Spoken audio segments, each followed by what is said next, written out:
अस्सलामुअलैकुम, ये है TNN TV। लाहौर जनरल अस्पताल के बाहर वजीर सेहत बराए प्राइमरी हेल्थ ख्वाजा इमरान नज़ीर वजीर आला पंजाब की खुसूसी हिदायत के मुताबिक शहर के तमाम अस्पतालों में इमरजेंसी नाफिज कर दी गई है। जख्मियों के इलाज मुआवजे में कोई कसर नहीं छोड़ी जाएगी। रहनुमा पाकिस्तान मुस्लिम लीग परवेज मलिक के हमरा ज़राए इब्लाग़ के नुमाइंदों से गुफ्तगू करते हुए ख्वाजा इमरान नज़ीर का कहना था। और अभी कुछ देर में वो अपना हतमी राय जो है वो आपको ज़रूर देंगे। जो ज़ख्मियों की सूरत हाल है, मुझे ज़ख्मियों को देखकर तो बहरहाल मैं समझता हूँ कि मुझे कोई इतना ख़ास महसूस उस तरह से नहीं हुआ जिस तरह हुआ करता है। ज़ख्मी जो हैं वो काफ़ी हद तक स्टेबल हैं और उनके जो ज़ख़म है वो मुझे उस नौयत के भी नहीं लगे। लेकिन ये अभी एक मुअम्मा सा बना हुआ है, अभी एक क्वेश्चन मार्क है जो डेफिनेटली हमारी फॉरेंसिक टीम जो वहाँ पे मौजूद है वो थोड़ी देर में इस चीज़ को इंशाल्लाह क्लियर करेगी।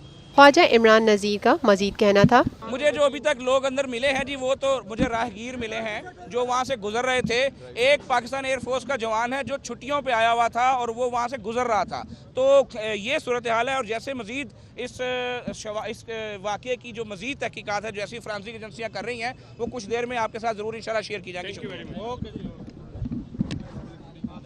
देखते रहिए मजीद खबरें और exclusive reports. Lotus Lake Towers, a groundbreaking endeavor by Lotus Properties.